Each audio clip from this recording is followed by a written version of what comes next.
Internet की अंधेरी दुनिया कही जाने वाले डार्क वेब पर कई भारतीय बैंकों के लगभग 13 लाख डेबिट और क्रेडिट कार्ड का डेटा बेचा जा रहा है। इससे साइबर क्रिमिनल्स लगभग 130 मिलियन डॉलर यानी कि करीब 930 करोड़ रुपए को नुकसान पहुंचा सकते हैं।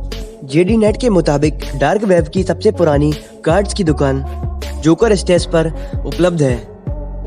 हर कार्ड का डेटा $100 यानी कि 7,000 रुपए में बेचा जा रहा है। सिक्योरिटी रिसर्चर्स ने इसे हाल के वर्षों में सबसे बड़ा कार्ड डंप बताया है, यानी कि कार्ड्स डिटेल चोरी बताया है। यहाँ हम आपको डार्क वेब के बारे में पूरी डिटेल बता रहे हैं और मैं साथ ही यह जानकारी भी दे रहा हूँ कि इससे आप कैसे बच सकते हैं। गूगल या किसी और सर्च इंजन पर जब हम कुछ सर्च करते हैं तो हमें लाखों रिजल्ट मिलते हैं।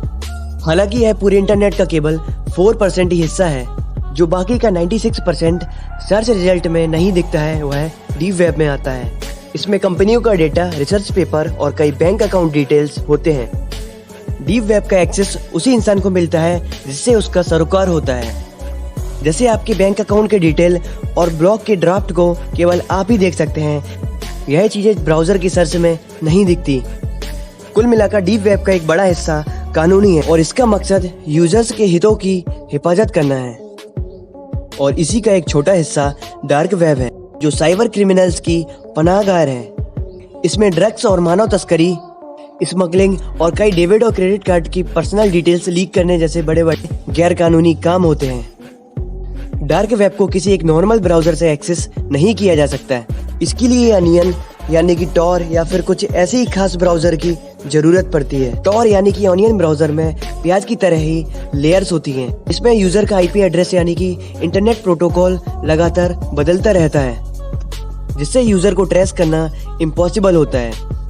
डार्क वेब की वेबसाइट की एंडिंग .com और .in की जगह .onion होती है।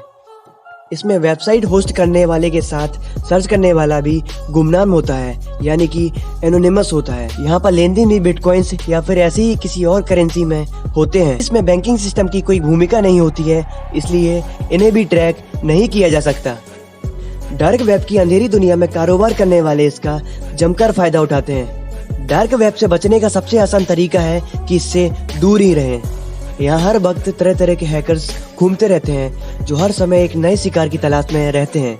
आपका एक गलत क्लिक आपके बैंक अकाउंट की डिटेल्स या फिर सोशल मीडिया की पर्सनल फोटोज, चैट्स और वीडियोस को उनके हवाले कर सकता है। डार्क वेब के क्रिमिनल्स तक जांच एजेंसियां तभी पहुंच पाती है जब उनकी दुनिया का ही कोई शख्स उनकी मदद करता है। एग्जाम्पल के लिए अमेरिका के एक साइबर क्रिमिनल ने बिना पेमेंट के ही डार्क वेब से ड्रग्स ऑर्डर कर दिया था और यह बात जब सीलर को पता चली तो उसने ड्रग्स के साथ उसके घर में FBI यानी कि फेडरल ब्यूरो इन्वेस्टिगेशन भेज दी। अब आप सोच रहे होंगे कि गवर्नमेंट इस पे लगाम क्यों नहीं लगाती। एक्चुअली अमेरिका ने 2002 में अपने जासूसों के साथ कम्युनिकेशन को सीक्रेट रखने के लिए टॉर ब्राउजर बनाया। पहले यह ब्राउजर केवल मिलिट्री और सीक्रेट एजेंसी के लिए ही बनाया गया था। अमेरिका के बाद इसे ईरान और दक्षिण कोरिया के बागियों को अमेरिकन गवर्नमेंट के साथ कम्युनिकेशन के लिए दे दिया गया और फिर यहाँ से यह सिस्टम लीक होकर क्रिमिनल्स के हाथ लग गया और फिर टॉर ब्राउजर को आम लोगों के लिए भी लॉन्च कर दिया गया। हम लोग ऑनलाइन धोखाधड़ी से किस तरीके से सेफ रह सकते हैं। किसी भी शॉपिंग साइट का यूज करने से पहले यह फाइनल करने की वह साइट सिक्योर है कि नहीं।